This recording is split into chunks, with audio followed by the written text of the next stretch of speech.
Good afternoon, everybody, and welcome to today's Back to Business webinar, the fourth in the series of 12 webinars, offering you practical tips to help rebuild on the back of recent bushfires, droughts, floods and storms. My name is Megan Rogers, and I'm manager of AWI Sheep Connect New South Wales, Australian Wool Innovations Extension Network in New South Wales. These webinars, as you may well know if you're joining us and have joined us in previous webinars, are hosted by Meat and Livestock Australia, Australian Wool Innovation, AWI Sheep Connect New South Wales and Integrity Systems Company, with support from our partners New South Wales DPI, New South Wales Local Land Services and New South Wales Farmers. Our hour-long webinars are held weekly, every Tuesday at 1 p.m. for the next 8 weeks, and will offer resources and support to help those impacted by recent events getting back to business. Upcoming topics include livestock nutrition, water access and quality, as well as farm infrastructure, pasture recovery, and the redevelopment and rebuilding of your herd or flock. This series of webinars have been set up as standalone events so that we can directly email you the recording of each webinar an hour after it concludes. This does, however, mean that you need to register for each webinar individually. With this in mind, we've kept the registration process as streamlined and as brief as possible. 3 questions over and above your contact details. To assist with this, you'll receive a registration link in your email following on from today's webinars. Our webinar recordings will also be posted on the New South Wales Sheep Connect New South Wales website in the tools section, as well as any handouts that we share during our webinars. I'd also like to ask that you please answer the brief evaluation survey at the conclusion of today's webinar. Your feedback is very important and I cannot stress this enough. All partnering organisations are keen to hear your feedback and are committed to provide services to you that are relevant, timely, and most of all, helpful to your business. So I'd ask you to please take the time to answer the 6 short questions at the end of this webinar, and I'll thank you in advance for your help with this. Now I wanted to run through the housekeeping for today's webinar. Whoops. And just remind you that all attendees are in listen-only mode. And if you can't see this control panel that you can see on my screen now, click on the little red or orange coloured arrow to expand that menu. Okay. If we've got handouts today, which we don't, we'll usually have the handouts. If you click on the little triangle next to the word handouts, that will expand that and you can download those as you go. In terms of asking questions for today, again, if you click on the little triangle next to the word questions, that will expand that dialog box out, and then you can enter the question there for us to answer. I'll collate the questions today and we'll answer those at the conclusion of the presentation. I'd now like to introduce our polling question, which serves a couple of purposes for today. It's going to really give us an idea of whether you're online, and just so that we know that you're there and are able to communicate with us. So I'll just launch that poll now. Tells us a little bit about who you are and what your industry role is.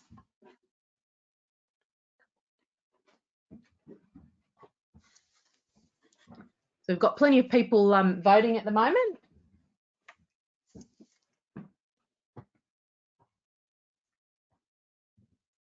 Got 64. I'll close the polling shortly. 71.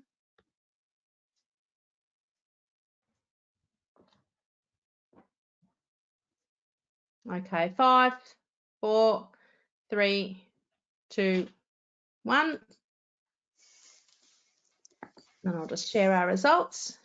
So we've got about 25% of you are sheep only, 14% are cattle only, 24% are multi-species, about a quarter of you are advisors, and 14% others. Thanks everybody for participating in that poll. That gives us a good idea of who's joining us today, and that's going to help our presenters with their presentation, just to put some context around their discussion points. I'll now introduce today's presenter, Hilary Beach of Home Sackett. Hilary is an agricultural consultant with consultancy firm Home Sackett, working out of Wagga Wagga. Hilary has been with Home Sackett for 3 years and specialises in business, financial and production consultancy. We'll also be joined during the questions section by Home Sackett Director Sandy McEachran, who's joining us from his home at Tumbarumba. And many of you would know Sandy. He's certainly someone I've known for a number of years and has been with Home Sackett for 18 years. Many of you will also know Hilary and be familiar with her throughout your travels. Welcome, Hilary. I'll now hand over to you.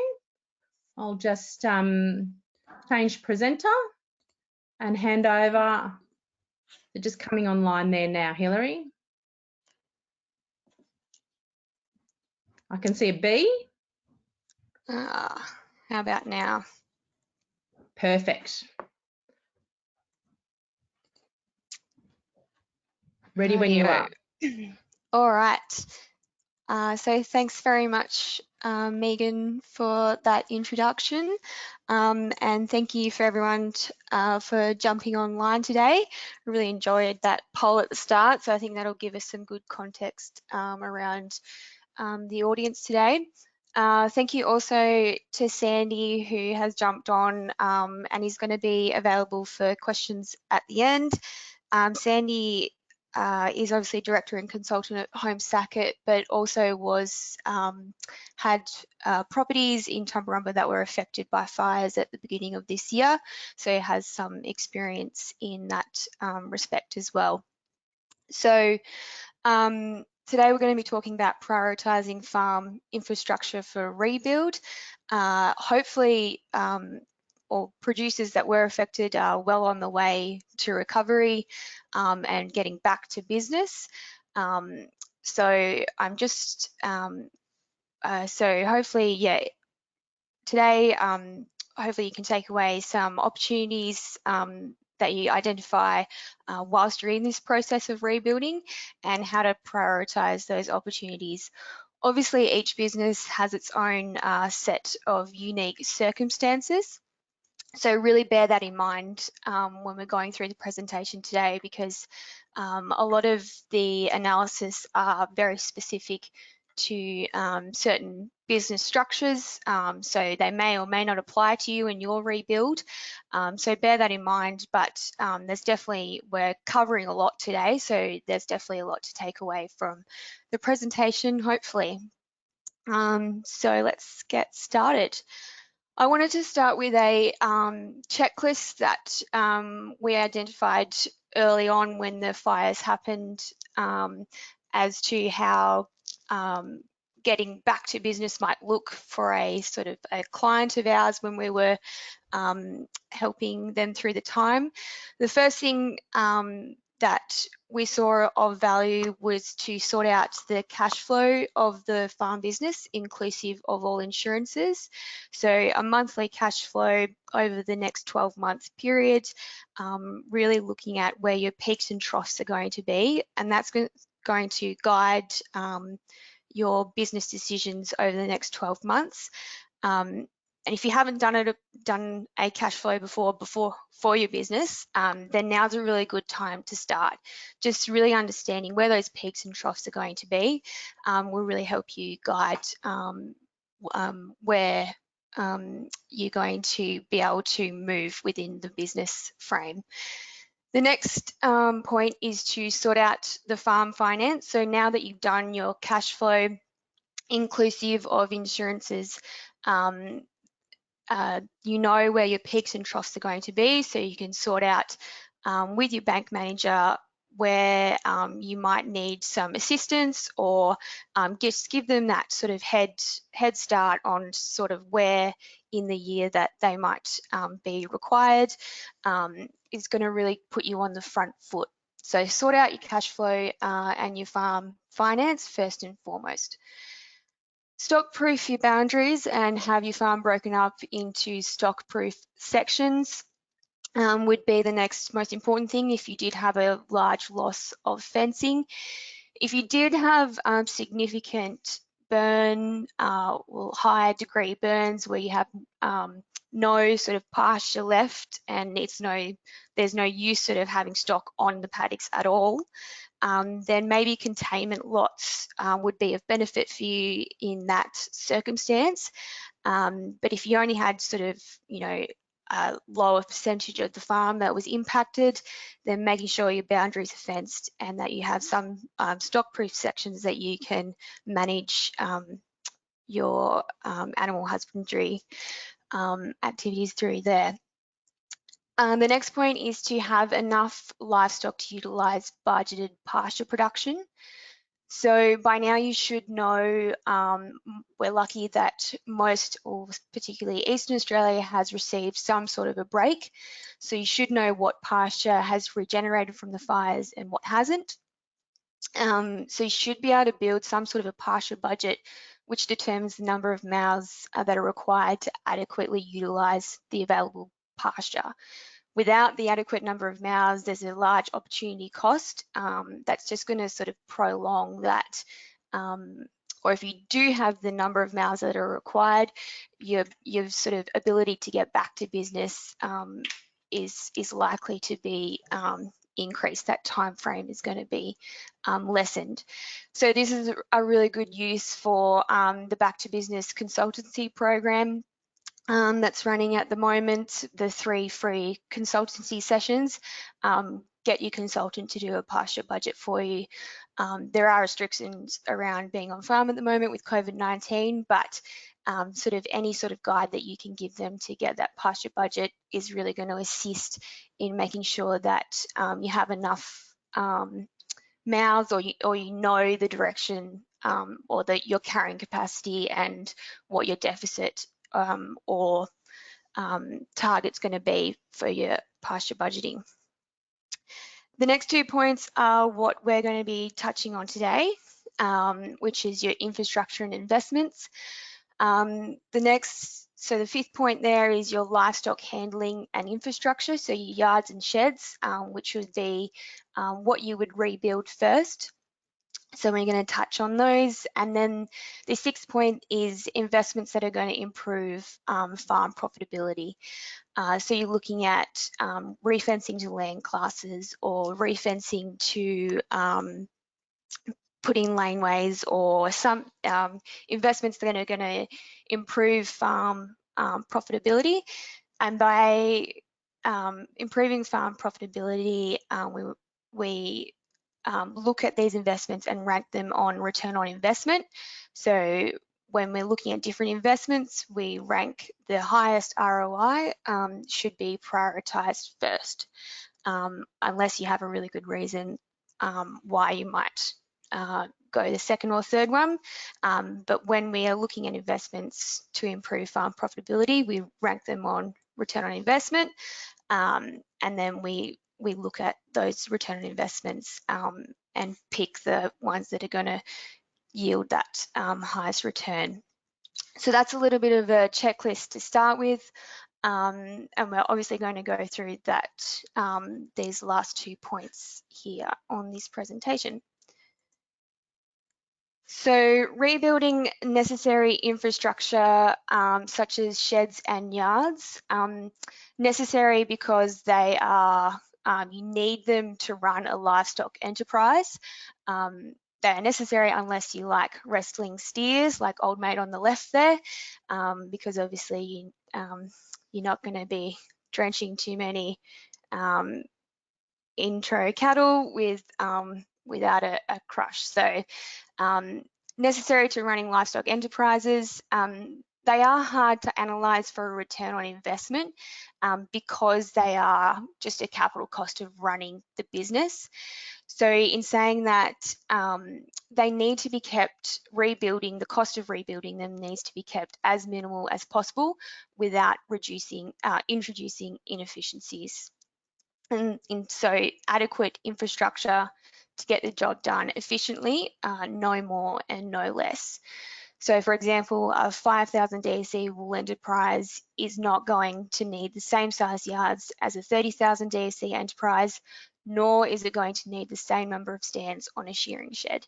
So really take that into consideration when you are rebuilding sheds and yards, in that keeping the cost to a minimum of rebuilding without introducing inefficiencies. There is an opportunity to identify where inefficiencies were in the previous system and address them. So maybe you've had a few foot rot flat moments as a result of the infrastructure that was in place previously.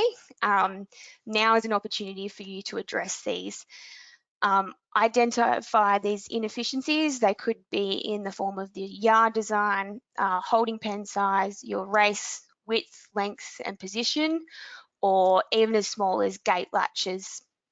So there's nothing worse than struggling with a gate latch and the dog's nicked off with the sheep down the bottom of the paddock. So you have the opportunity to look at where you had inefficiencies in the structures previously and to address them in your new designs. So with respect to necessary infrastructure like yards and sheds, that's what I'm going to say about that, is just to make sure that you're keeping the cost of the rebuild to a minimum, you're not going overboard, and you're taking the time to identify where the opportunities are to improve efficiencies in those structures. I'm going to move on now to looking at investments to improve profitability and how you should prioritise them. There's two sort of investments that we look at in specifically to improve profitability. So we know that profitability is directly related to optimization, optimizing pasture utilisation. So stocking rate or on your farm. So anywhere this can be improved will improve profitability in your business. Labour, so investments to improve pasturalisation, investments to improve labour efficiencies. So labour is one of the biggest costs in a farming business. So anywhere that efficiencies can be improved will likely improve profitability. So we'll look at those two points, so improving pasturalisation and improving labour efficiencies when you're looking at rebuilding or investments on farm. So referencing to improve pasture utilisation. So you can do this by fencing to grazing behaviour. So if the sheep are overgrazing the southwestern corner of a paddock that might be quite large and not touching the northern parts of the paddock, they are then promoting uneven pasture growth in the paddock, and you might be understocking it to sort of preserve that southwestern corner that they are overgrazing. So fencing to promote even grazing across the paddock will likely improve pasturalisation, and then also similarly, it's in the same boat, fencing to land classes too. So if you have a really poor land class and a really good land class in the same paddock, and you're overgrazing the poor land class, or you're undergrazing the highly productive land class, then you're missing out on, you're not utilising those two pasture types adequately. So fencing off larger paddocks can be beneficial where grazing is uneven. That's where we're going to move to. So pasturalisation can be improved through fencing, topography aspect, pasture species, etc. can influence livestock grazing patterns. So in this lovely square paddock to the left here is 80 hectares, 20 hectares to that the corner over here is grows enough grass to feed 6.8 DSE per hectare. So this might be sort of the top of the hill. The 20 hectares to the right grows enough grass to feed 12 DSE per hectare. and the 40 hectares along the bottom, which might represent a gully, grows enough feed to stock 15.4 DSE per hectare. So the prorated average stocking rate of the three areas is 12.4 DSE per hectare. However, this stocking rate cannot be met because of the overgrazing of this 20 hectares here that can only accommodate 6.8 DSE per hectare. So it's likely that this 80 hectares is actually only stocked at 8 DSE per hectare, so 4.4 DSE understocked. If you split the fence up, so if you fenced into the 80 hectare paddock into now 3 paddocks, so split the fence down the middle and across the middle here, you now turn this 80 hectares, which once stocked 640 DSE, so it can now stock 992 DSE. So each section now stocks what its carrying capacity actually is. So you now have 60 hectares, which are, or these 20 hectares, which you can preserve, and this 60 hectares here, which now has an increased stocking rate for the purpose of that. So increasing the amount of DSE run from 8 to 12.4 DSE per hectare at a $30 DSE net profit is an additional $10,560 of profit per annum. If you then look at the cost of doing this, I used a cost of $8 per metre of fencing. 800 metres was required, so the cost was $6,400. Therefore, the return on investment, which is the cost divided by the additional, the marginal income, is 165%. So obviously, the lower the increase in the carrying capacity, the lower the return on investment. And the other point I would like to make on this is make sure you actually increase the stocking rate in these areas that you have fenced off for that reason. Fencing off for better pasturalisation and not utilising it doesn't count, and therefore it just becomes a cost. So make sure that when you implement this, that you're actually following through and stocking those new paddocks correctly. All right, we're going to move on now to identifying labour productivity constraints. So labour is one of the highest costs associated with running livestock enterprises.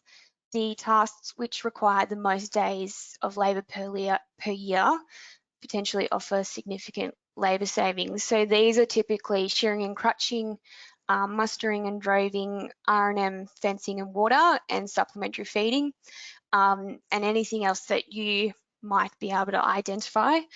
Just some industry benchmarks on the screen now. These can be a useful guide to identify potential improvements. These are inclusive of all the people involved in the operation. So when you're looking at crutching, there will be people holding the handpiece, but there will also be people penning up and handling the crutchings. So just looking at crutching, sheep crutched per person per hour is an industry benchmark is 55 sheep per person per hour. Finding other benchmarks can be achieved in discussion with other producers and consultants. So if you're looking at these industry benchmarks and you're thinking, right, I'm not sure that we quite meet, when we drench, we don't quite drench 450 sheep per person per hour, then that's a labour efficiency that you might, or a labour task that you might look to improve efficiency. But if you're drenching 550 sheep per person per hour, then that's something that, all right, you probably don't need to have a look at, and there's something else on the list that you can focus your attention on. I will point out an improvement that induces a faster performance but requires more total labour because it requires more people to be involved may not be of any benefit, so be aware of that. And it's also important that saved labour being reallocated somewhere else in the business to perform a valuable task. So you can't just increase your labour efficiencies and then unfortunately you can't go inside and have a cup of tea. You need to reallocate your labour somewhere else. So I'm sure that won't be too hard for many businesses though. So we're just going to look at a case study for improving labour efficiencies. The case study we're looking at is whether to implement satellite yards or laneway systems. By that I mean satellite yards is in your main set of yards and then having a second set of yards possibly at the other end of the property. So just to reduce that time of mustering. Versus putting in a laneway system for the same purpose of reducing that labour cost involved with bringing sheep in or cattle in or goats in. So those are the two options you have when looking at improving that labour task. So we're just going to look at a case study for them today. So again, your options are to build multiple laneway systems to one set of yards or build a second set of yards at the opposite side of the property. Or there is also the option to build a laneway system and an additional set of yards. So we'll look at those three, we'll analyse those three investments. Just some assumptions for you before we get into the analysis.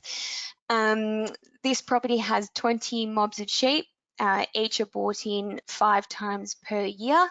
And as I said at the beginning of the webinar, it's very business specific, so these analyses require you to look at your own business and apply your own property assumptions. Each time a mob is brought in, it takes 2 people 2 hours to muster 1 mob. Labour is costed at $45 an hour. The fencing for the laneways costs $8,000 per kilometre. 8 kilometres of laneways are required, so there's 4 kilometres of new fencing. So fire damaged fencing needs to be replaced regardless of implementing the new laneway system. Therefore, that cost is not recognised in this analysis. So just that's why we use the cost of 4 kilometres of new fencing. Therefore, the cost of the laneway is $32,000.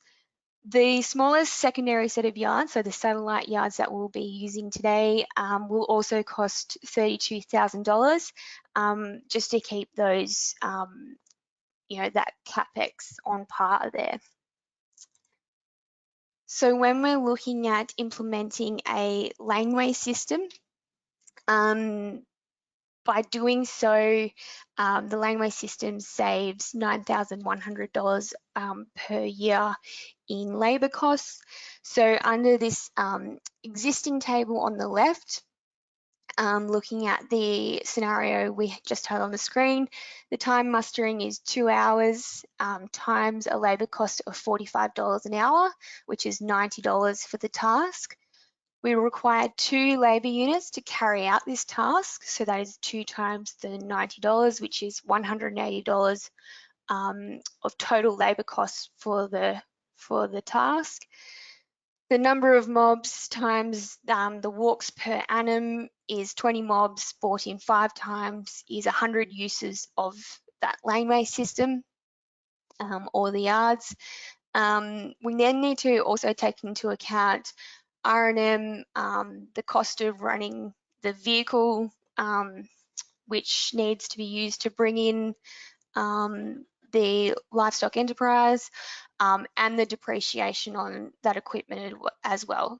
So the additional cost there is $3,258.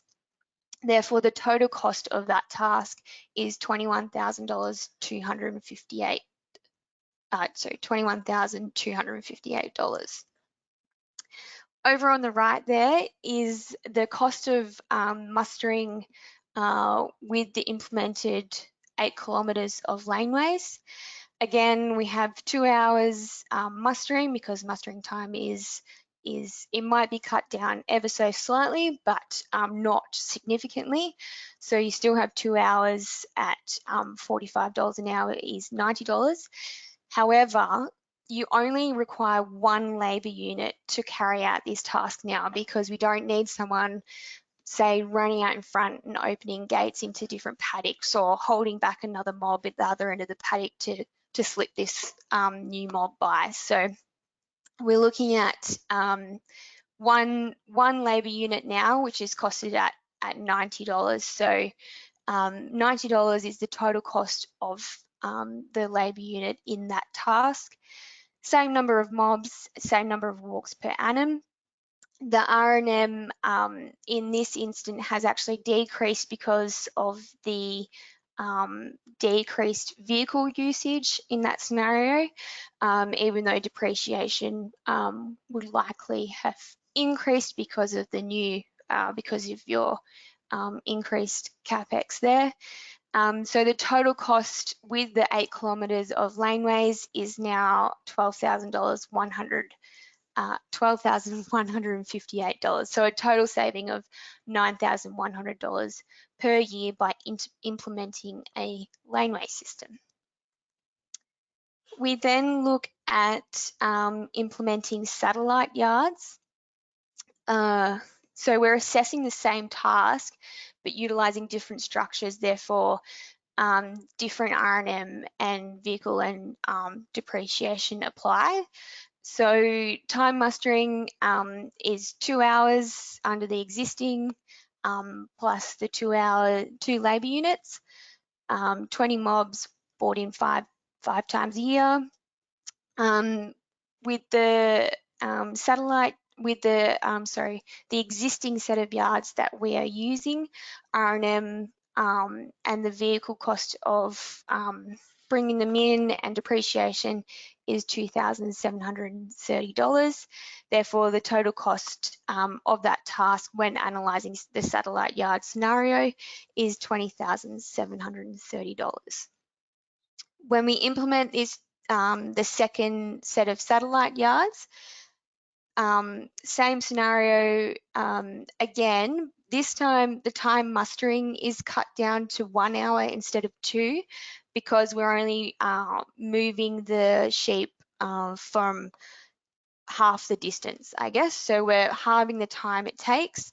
We still need the 2 labour units, so it's still that 2 times the $45 per hour, which gives a total labour cost of $90 for that task. Same number of mobs, vehicle and R&M and vehicle and depreciation is a total of $3,479.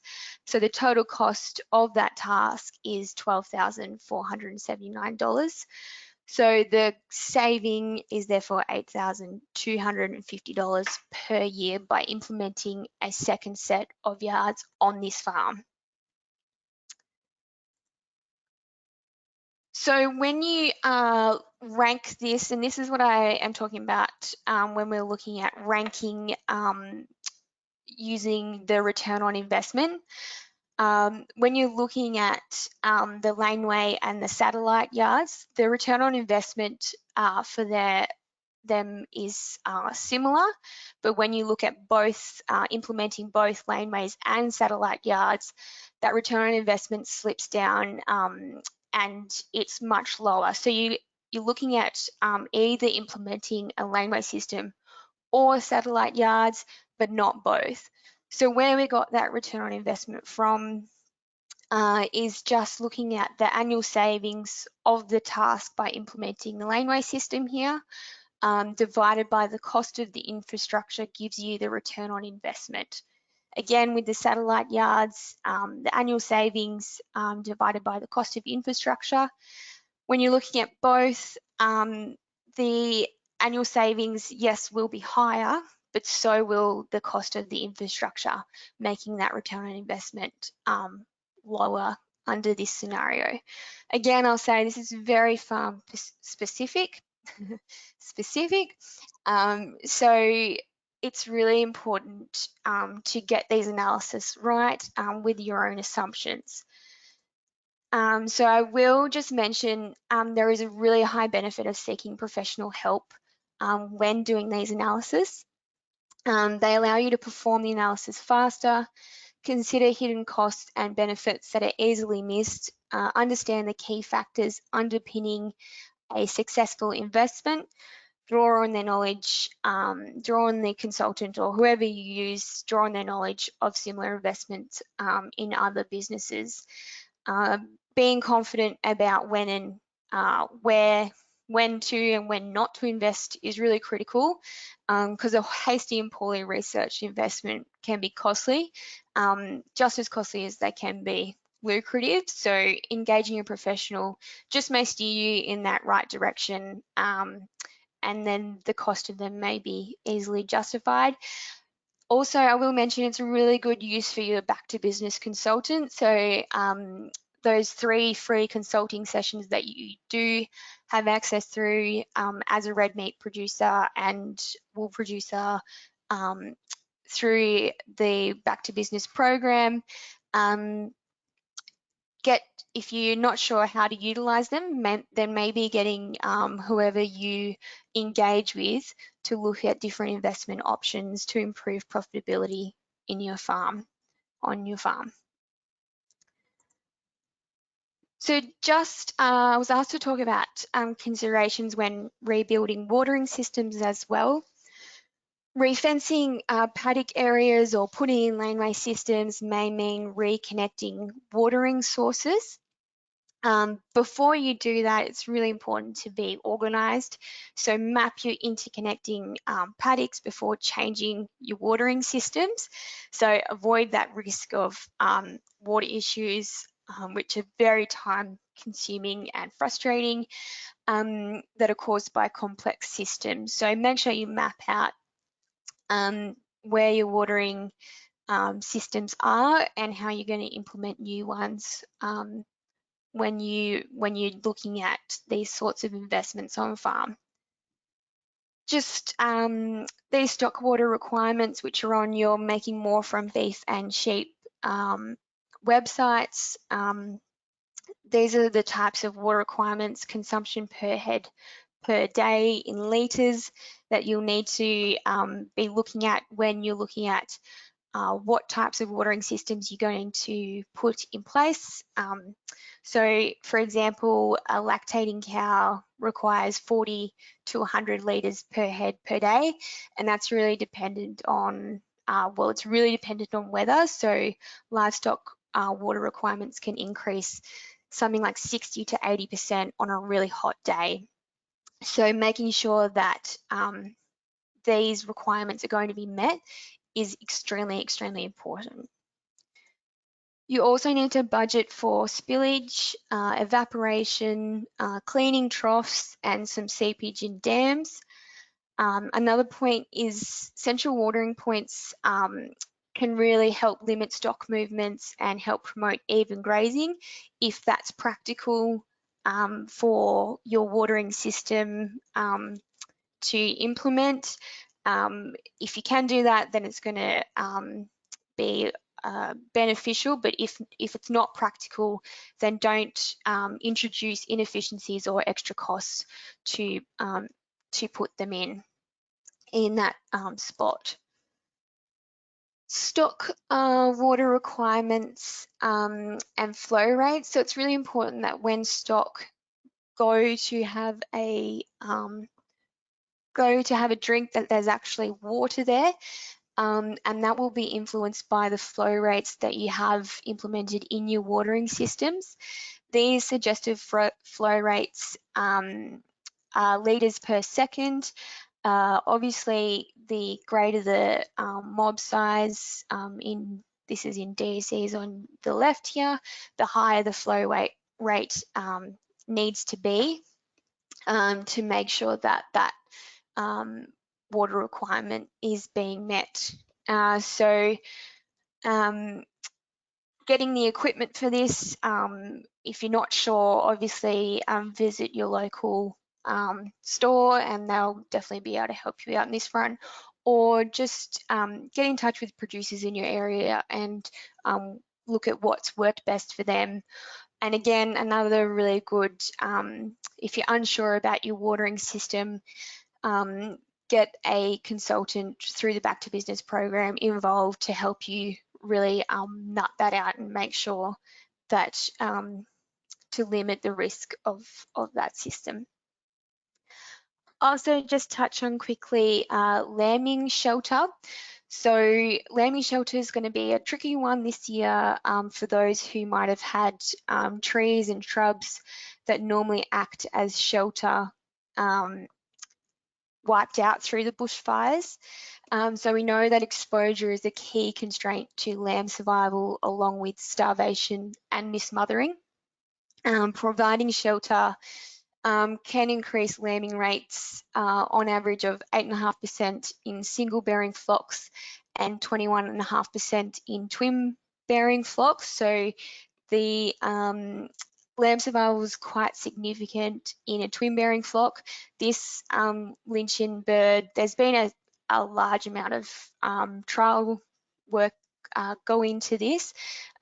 This Lynchian bird publication sort of summed up all the trials done sort of in that 1970s era, which would still carry through to today's publications if you had a look at them as well. So the twin bearing flocks are really aware that in implementing lambing shelter is going to be of the most value.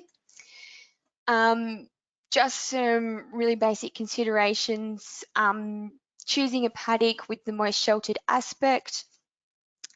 Shelter does not need to be in the form of trees. It can be shrubs, tussocks, standing dry feed can all contribute if you have that available. Consider your paddock layout and sheep behaviour. So some paddocks force sheep into exposed areas by the way they're fenced or watered. So just watching that sheep behaviour as a guide to any paddocks where this may happen. And lambing records that may indicate paddocks that demonstrate better lamb survival than others. The new MLA Lifting Lamb Survival workshop or course really delves into this and gives you a really clear plan on how to deal with lambing records. And there's also good tips on the Making More from Sheep website. If you are lambing in a period where you're concerned about lamb survival due to wind chill or exposure, and you don't have any trees or shrubs left, then hanging Hessian over existing fence lines can provide good or adequate protection. So in this photo here, there is a number of fence lines with the Hessian strung over them. I would just recommend putting them over your boundary fence lines. So rule of thumb is that 1 metre of shelter gives 10 metres of protection. Obviously, the further that you move out away from that fence line, the less the protection becomes, but it's still some sort of protection available if you don't have anything else. So at a cost of 75 cents per metre of Hessian over 1 kilometre, if you get an increase of lamb survival of 10%, and if you do achieve that lamb survival of 10%, you're looking at an internal rate of return or a return on investment of 49%. So significant if you are lambing at a time where you do require shelter due to lamb survival, then this could be a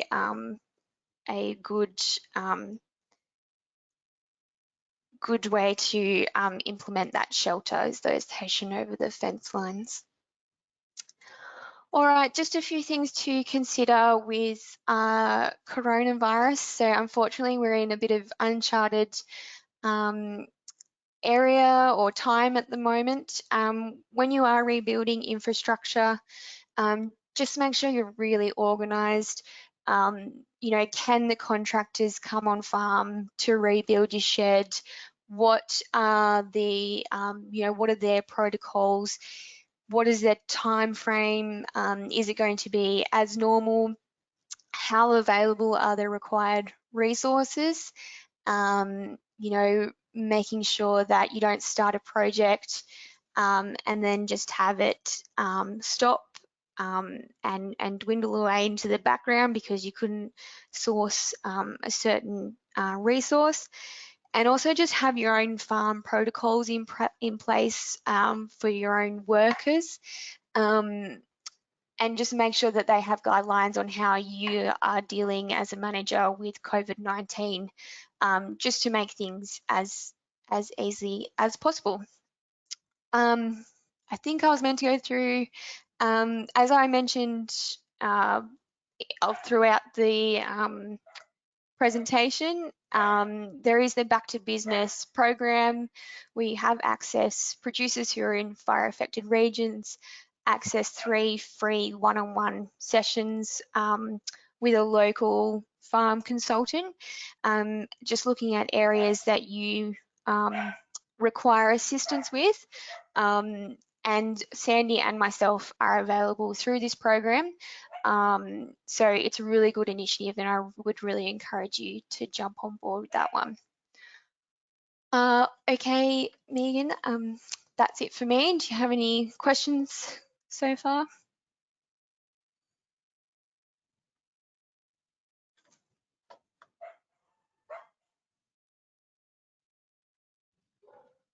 Hilary, I just missed that last little bit of your presentation. Is that I probably missed the most important part? Was that you just concluding? Yeah, that was just sorry, that was just the about the, sorry, I think, can you hear the dogs? Yeah. Sam. Yeah, no, it was just about the I think they've calmed down now. Sorry about that, everyone. It was just about the Back to Business program and how the 3 free one-on-one sessions with the farm management consultant is available through that program, and is a really good initiative, and I would really recommend everyone being involved with that. So Hilary, in terms of specifically with the Back to Business, Home Sacket are the New South Wales coordinators of that program. So if people don't know precisely who they might be able to contact, they can utilise the services of Home Sacket to put them in contact with somebody who will meet their individual needs. Yes, that's right. You'll if you ring the Home Sacket office, which is on our website, you'll get lovely Marie, and she will you'll go through the system, and if you have a consultant that is already what would be the word? A part of the program? Yeah, a farm management consultant accredited with the program, then you can engage with them, and if not, we will find someone who is suitable to you, your business and local to your area, to put you in touch with and start the process there. Excellent. Hilary, I might just I'll go back to sharing my screen there, and thank you for your presentation. I've just clicked through one extra slide. I just wanted to open up now for questions, and we've got some questions already coming in. The first one is from Hugh, and Hugh wants to know how he would go about understanding how big his sheep yards need to be, and what aspects does he need to consider in that regard. Yep, I think I might throw this one straight to Sandy if I can. He has definitely had more experience in sheep yard sizes. So Sandy, can you touch on this one? Yeah, Hilary, I can't quote the numbers off the top of my head in terms of space, but if you go to most yard manufacturers' websites, they will give you the scale, like they'll quote a set of yards and show you the scale of it, and then quote, you know, what holding capacity those yards have, and holding capacity being different to working capacity. So you don't want to just be able to jam the whole yard full of sheep and not be able to have anywhere to move with them. So they'll give you a working capacity for those sets of yards. So that's where I'd go. One of the things you can consider with yards, if you're trying to contain costs, is using that really good manufacturing expertise on the core of your yards. So the working area being races and that forces and that sort of thing. And then you might go to a cheaper alternative in yard space where really you're holding yards, holding sheep in areas where you're not actually working them. So that's a way of containing the cost if you need to. Wise words there, Sandy. Thank you for that one. I've got a question with regards to the labour efficiencies and the return on investment with regards to the satellite yards v Laneway. So did that calculation that you showed us there, did that include the fact that if for example you're doing something in the yards like drenching or some other animal husbandry that involved the people, did that include the fact that it might take you less time if you've got those two people that were involved in that muster? No, that analysis was just purely looking at the cost of the mustering task. So analysing the actual animal husbandry activity would then be another analysis on top of that. But good point, but no, not in that analysis. Okay, so there's probably, you know, a little bit of you know, like you said, I think the fact that, you know, the analysis was quite an individual analysis and something that we need to consider in regard to our own places, and that's where I think that the value in the Back to Business program is really going to shine through. Another question with regards to water infrastructure and flow rates, again, is looking at that efficiency and where we might be able to utilise extra storage and that kind of thing, just to sort of buffer against some of those you know, mob size type things. If people haven't got the flow rates quite as optimal as you've suggested there, can they you know, put extra tanks or, you know, increase the size of the troughs to help with that? Sandy, could you answer that one? I'm not quite sure.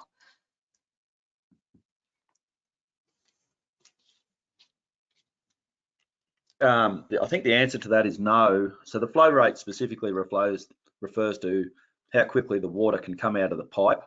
And so if you are on the same pipeline, it doesn't matter how big your trough is, unless you're talking about a size of trough that you know, they can't at one watering, as in when the stock come in for watering at any given time, they can't physically drink everything within the trough.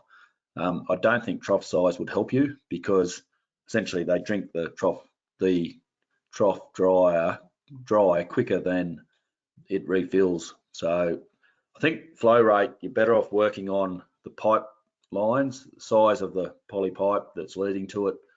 There'll be a bit of distance and height, as in the pressure coming out of it, and you need to just take into account all those things. I think it'd be risky to try and do it with trough size or tank size. And quite possibly costly for little extra benefit by the sounds of things, Sandy. Yeah, that's right. You might be better off running another pipe, and you know, that would be far cheaper. Okay, thank you. Got one more question specifically for Sandy. What process did you go through in determining where to start on your burnt out land? Well, I started off with pastures, because in my view they were going to be the most important thing to have right. Sorry, actually that wasn't quite right. I started off with perimeter fencing. So was my farm stock proof, and could I keep all my stock on the farm and all my neighbours' stock off the farm? So that was the first point, because it was essential. Then to pastures, and I was quite lucky that not very much of the country burnt with such heat that it actually destroyed the pasture. Most of the pasture came back. It was really only sheep camps and things like that that didn't. So I was quite lucky there. And so then it was back to infrastructure, which was internal fencing and making sure all of those things are right. So I was fairly lucky as far as the fires went. There wasn't as much damage or a lot of damage on the farm, really, all things considered. So, but they were my sort of list of priorities when I started thinking about it. Thanks, Sandy. Yeah, I think it's very much, being able to contain your animals in the first instance is the first step, and no doubt most people have come a long way in that, even if they're only partially re-fenced, but have got their stock back under sort of within their fences, whatever they've got left. I guess I wanted to round up while we wait for any final questions that come through. There's no further ones, but I wanted to round out by just sort of reiterating on the key points that that you've covered today, Hilary. And the first one is to obviously, contain your animals and look at making sure that you can manage those, in a fashion on site. And then as you're rebuilding, looking to efficiencies. Importantly, looking at where your inefficiencies lie, what the costs of rectifying and remedying or avoiding those might be going forward. So where the opportunities are for streamlining the costs to your business through elimination of inefficiencies and adding in some efficiencies. Also, looking at efficiencies such as stocking rates and optimising stocking rates with carrying capacity in different aspects of your paddock. If you have lost a lot of fences, obviously some great capacity there to really look at where your livestock like to live in paddocks, etc., and fencing around that to improve the utilisation across the entire landscape. And then obviously some of the other elements that are important are things such as internal fencing and other infrastructure such as water. I don't have any more questions. I'll still leave the opportunity open for further questions, and I'll just run through the post-webinar housekeeping for today. We've got 6 short survey questions for this afternoon, which are really important to us. We really like to get your feedback as a participant on today's webinar in terms of what you thought of today's webinar, but also importantly, what you'd like to see going forward. What other topics, what information might be lacking out in the landscape there for you.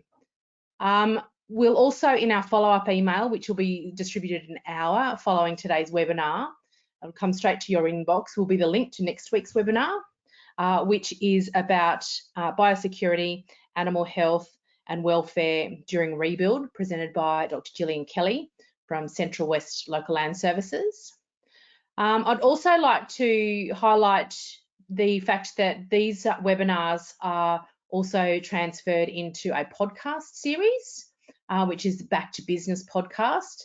And if you look in your podcast provider's search function for Back to Business, you should be able to find that and subscribe to that. And obviously we won't have any presentations in that space, but you'll hear a conversation which is similar to what you would have received today. But if you're looking for another way of hearing that, then we'd recommend that you jump online and subscribe there. Something else we also wanted to mention is the Local Land Services Supporting Our Neighbours fencing program, which was announced over the weekend. Information's pretty hot off the press at the moment.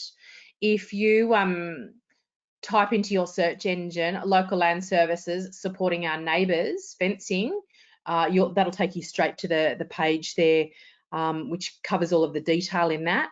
Once I've got a little bit more detail, I'll pop that on our website with the handouts from today. And the handouts from today have simply been the Back to Business consultancy flyer, which indicates how to contact Home Sacket to put you in contact with your most appropriate or nearest or preferred consultant, and also the list of the other webinar topics. So I'll pop the information about LLS Supporting Our Neighbours fencing program up this afternoon. That's about it for the webinars, for the questions, Sandy and Hilary. So I wanted to thank you both for your insights today. They've certainly been very valuable and no doubt helpful to those who've joined us today, And you know, no doubt there's a huge amount of support and information and funding available for people as they you know, take part in their own recovery from whichever disaster they've faced and endured. So thanks again for your contribution today, Hilary and Sandy. Thanks everybody who's joined us today. It's great to have some continuing support for the Back to Business webinars, and we've had quite a good crowd join us today. As I said earlier, a couple of final reminders regarding the evaluation questionnaires.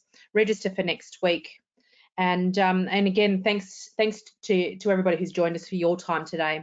We know that you are very busy people, and certainly appreciate the time that you've taken out of your busy schedule to join us today. And in closing, on behalf of Meat and Livestock Australia, Australian Wool Innovation, AWI Sheep Connect New South Wales, Integrity Systems Company, New South Wales DPI, Local Land Services and New South Wales Farmers, best wishes and a very good afternoon to you all. And we look forward to catching up with you next week when we discuss the biosecurity, animal welfare and animal health. Bye for now.